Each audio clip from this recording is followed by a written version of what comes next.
Une vieille femme entretenait une relation secrète avec un jeune homme de 20 ans. Le pauvre garçon ne pouvait en parler à personne. L'histoire se déroule dans la ville de Zandora.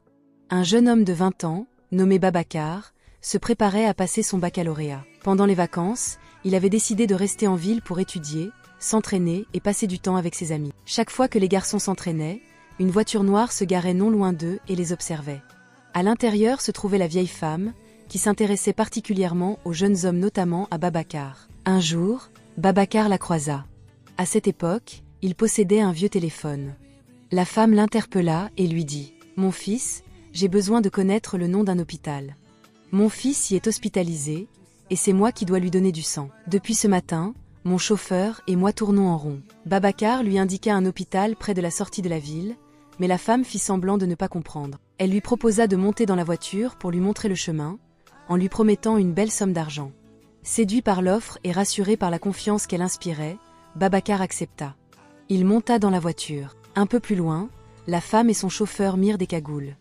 Le chauffeur activa un diffuseur. Babacar, ne portant aucun masque, respira l'odeur et perdit connaissance.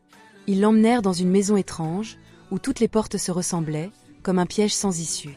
Seule la vieille femme semblait capable d'en faire sortir quelqu'un. À son réveil, Babacar se retrouva ligoté, les mains et les pieds attachés. Il se mit à crier. La femme entra dans la chambre, tenant de l'argent et un couteau.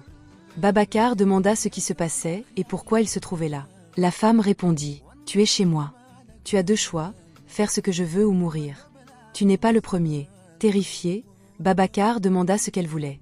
Elle lui promit beaucoup d'argent et la liberté s'il obéissait, mais le menaça de mort s'il refusait. En larmes, Babacar finit par accepter. Plus tard, la femme décida de le libérer, affirmant qu'elle ne pouvait pas faire ce qu'elle voulait avec lui tant qu'il était attaché. L'événement bouleversa profondément Babacar. C'était une expérience qu'il ne comprenait pas, mêlée de peur, de honte et de confusion. Pourtant, à sa propre surprise, il ressentit aussi un trouble inexplicable, une sensation contradictoire entre le choc, la curiosité et une attirance qu'il n'osait pas s'avouer. Quelques instants plus tard, encore perdu dans ses émotions, il demanda à la femme de recommencer. Elle accepta, révélant un désir obsessionnel et incontrôlable. Après cela, la femme réalisa que Babacar lui avait fait ressentir quelque chose de nouveau. Elle décida alors de le garder sous son contrôle par le chantage. Sachant qu'il était peureux, elle lui montra des vidéos de personnes qu'elle avait fait emprisonner pour désobéissance, lui expliquant ce qui leur était arrivé. Elle le menaça. « Si tu parles, je dirai que tu m'as agressé. » Terrifié pour son avenir, Babacar accepta de garder le secret.